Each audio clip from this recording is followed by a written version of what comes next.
Fala, gente bonita, o pessoal não tão bem afeiçoado, também pode ficar muito à vontade. Aqui quem fala é o professor Igor Ferreira, esse aqui é o Questão de História, e a gente começa o Máximo em 5 sobre Reforma Protestante a partir de já. Bom, pessoal, a Reforma Protestante foi um movimento religioso que foi iniciado no século XVI na Europa. Na verdade, esse movimento aconteceu em vários países ao longo daquele período, e a ideia central era propor uma série de mudanças dentro da Igreja Católica. Ou seja, era um movimento de religiosos com ênfase em aspectos religiosos. Só que, naturalmente, como os temas da vida todos são associados uns aos outros, essas mudanças religiosas também acarretariam em mudanças culturais, sociais e econômicas. A proposta inicial era mudar a igreja de dentro da igreja, só que na medida em que essa reforma foi sendo encaminhada, houve ali um tensionamento, um aumento das tensões e brigas entre os reformadores e a igreja, de modo que os reformadores decidiram sair da Igreja Católica e constituir as suas próprias formas de religiosidade cristã. Portanto, a reforma gerou igrejas cristãs não católicas.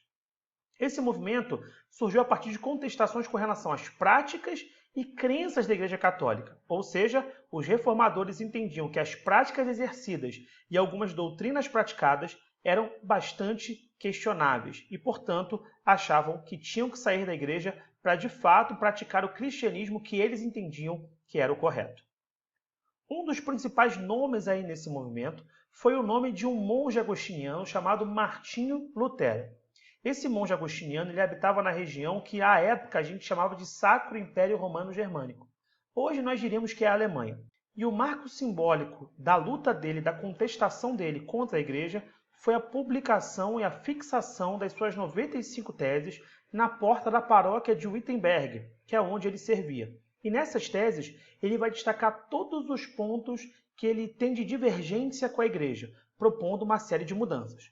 Só que isso não vai ser bem acolhido pelo Papa Leão X, razão pela qual vai haver cada vez mais conflito entre a sua figura e a figura da Igreja Romana.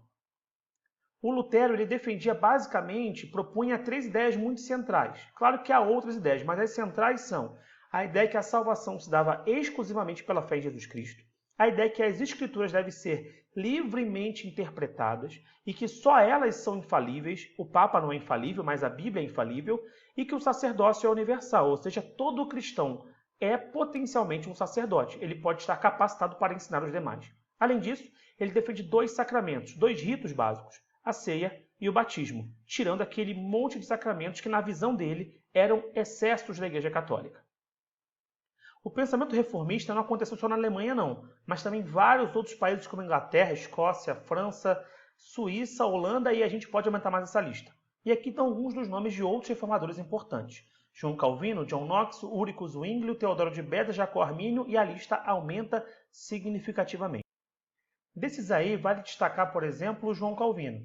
O João Calvino vai exercer ali as suas funções religiosas no mundo franco-suíço e ele vai defender uma doutrina que vai se tornar muito conhecida, que hoje nós chamamos de calvinismo, que defende fundamentalmente que Deus escolhe a quem ele quer salvar. A ideia de predestinação, portanto.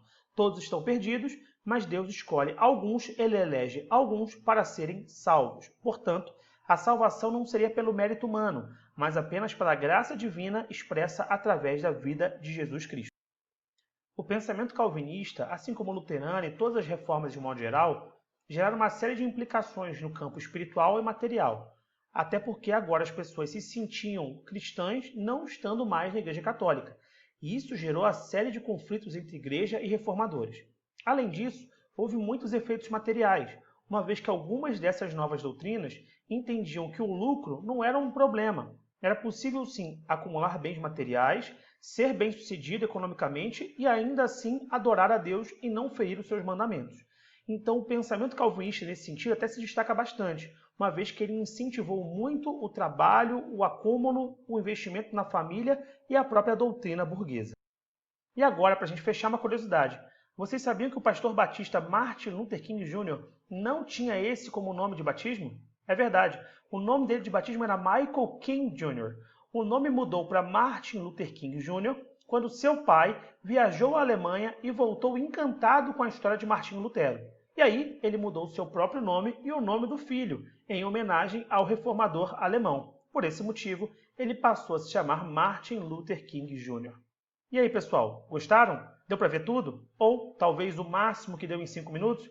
Bom, espero que sim. Espero que ajude vocês e não se esqueçam de se inscrever no canal e procurar a gente lá no Instagram. Esses cards estão todos lá disponíveis e vocês podem curtir, salvar, enviar para alguém e comentar o que vocês sentiram falta ou do que gostaram. Legal? Grande beijo. Tchau, tchau.